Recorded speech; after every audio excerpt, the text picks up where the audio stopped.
on, it was weird because we'd only played against each other, and suddenly we were on the internets where the big fish swam, right?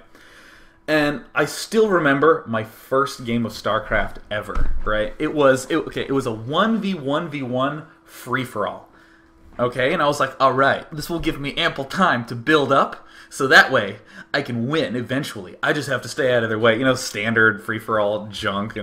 And these two guys allied, and they four-pooled me.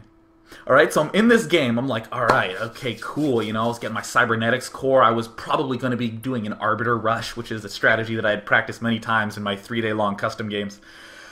And all of a sudden, 12 Zerglings run into my base, and I was just like, and they weren't attacking each other, and I was like, you guys, it's a free-for-all, it's a free-for-all. I'm like typing, and of course I have like 30 words per minute, so this is really cutting into my ability to play. I'm like, you guys, just each little individual punch of the letter is just like sweat pouring down my face. I'm like, you're allied, just stop it, it's a free-for-all. That's what it said in the game title. How can you violate what the title of the game was?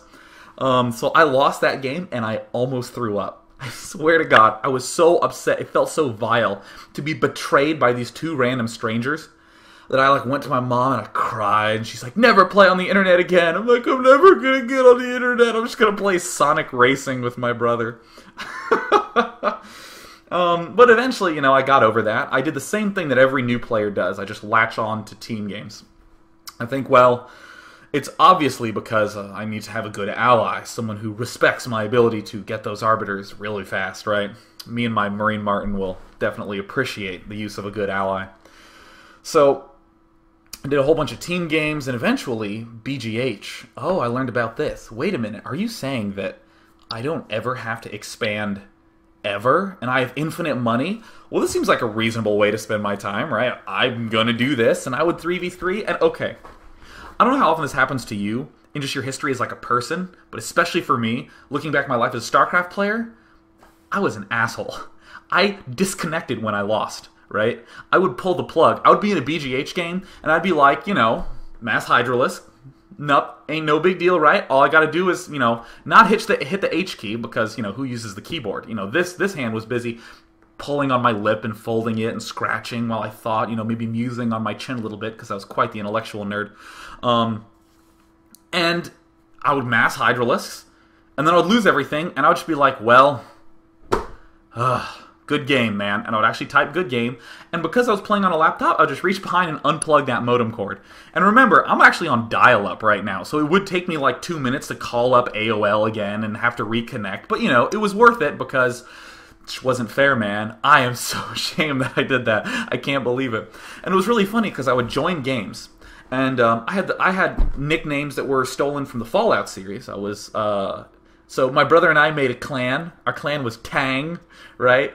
Tang, you know, like, oh, it means something fresh. You know, so I was Tang Kamikaze, which is again a name from Fallout, or Tang Finesse, because again, if you rank up too many losses on one of those accounts, you got to create a new one that represents your actual skill. And I would have these records that looked like 10 wins and 3 losses and 20 disconnects. And I literally didn't get that was bad, right? I would join these games, and I would be like, and I'd be like, hey, what's up, guys? You know, ready to chat before a game of StarCraft. And they would go, dude, do you disc? And of course they mean, do you disconnect? But I didn't make the connection. And I was like, of course I have a StarCraft disc. How else do you think I'm playing, idiot? And I was like, nudging my brother, like, and he's like, dude, you got him. Oh, oh man, I was such a nerd. But eventually, I moved away from these infinite money maps, and I began to play in 1v1. Because even though everyone was god-awful and only played with one hand, only played with the mouse, that was normal, right? That isn't considered newbie as it is now. That was like the norm. So I said, who are these garbage allies that I, the 7th grade Tang Kamikaze, has to put up with, you know? I'm going to go play 1v1 games where I can actually get the good feel for it. So I only played 1v1s on the Small Divide. And I'm sure some of you heard the stories if you watched the Zotac Cup casts I did. But I would only play on Small Divide, which is like a 64 by 64 map that you both start on islands. And I would Mutalisk Rush 100% of games. And by now my alias had evolved. I was no longer Tang Kamikaze, I was Sean-P. My name's Sean Plott. Getting clever, right? Before I even continue with this story of me like 1v1ing on the small divide, I just want to give you a picture of what I looked like at this age. So I was short, okay? At the start of 7th grade, I was 5'2". At the end of 8th grade, I was 6'1". That hurt, that period. It was like a Willy Wonka chocolate factory style growth, right? What was I talking about? Lost my train of thought. Oh yeah, so I was really short. But my mom had seen how much my brother had grown, so she bought me like big, extra large t-shirts. And I really liked sweatpants, but I didn't like that the extra large t-shirt would like hang over, so I tucked the shirt into my sweatpants. So there was just this like ring of collected stuff. And my sweatpants, I tucked into my fluorescent purple snow boots with Velcro. And I would actually play with the Velcro snow boots at school, be like, and I just enjoyed doing that because I just had these little nervous tweaks as a kid. I also had these thick, enormous glasses that I would wear, and I would use them to like melt insects and stuff. And I mean, these things were gigantic, and my vision was really bad, so they shrunk my eyes, so it looked all silly and stuff. And then I moussed my hair, not gel my hair, I would mousse it. And I would mousse it directly to the left, right? It was like a sheet of hair. And it would flake off in the day, and my eyes were allergic to it, so I would always have these bloodshot red eyes with like tears coming down. And you know how I socialize with people? I would walk up to them, and I would say random facts that I was pretty sure they didn't know. Oh, baby, yes, I sure know how to work with the ladies. I would go up and be like, did you know that the tree sloth moves an average of 6 feet per second? And unsurprisingly, I just got beat up after school, right? Hell, I would have beat me up, right? That was a good little formative moment for me as a youthful nerd. But, you know, going back to these games of StarCraft, I mean, this is like maybe 1-2 years later after this state that I just described.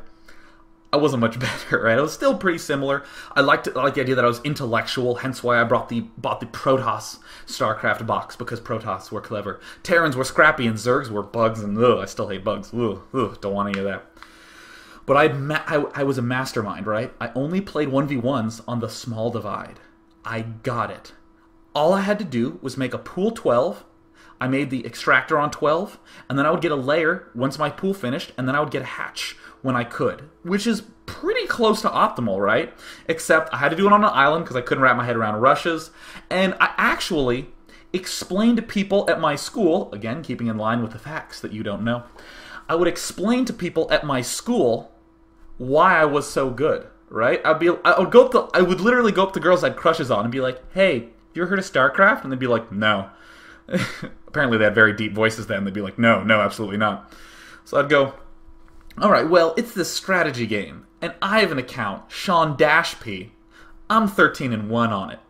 I have another account, Sean-P, right? Just using different delimiters. I'm Sean''P, and I'm 15-2 on that. And look, you're probably saying, how is it that you get so good at this game? But I have discovered a trick. If you get air units really fast, you can win if he doesn't have anti-air. Right? A lot of assumptions there. And I actually did start losing a lot of games. I literally did this for, God, like 3-4 months, like only playing on the small divide multiple games in a row. On my 56K modem connection, one hand only. And I would lose to people who would get air, and I'd be like, how did he know I was getting air? Has to be cheating. I was one of those guys. Oh, God, how humiliating. He has to be cheating. Because if it's an island map, how does he know I'm going to go air? So, eventually I ended up finding out about cool places where good people hung out, where good people were. And these places were known then as Clan X17.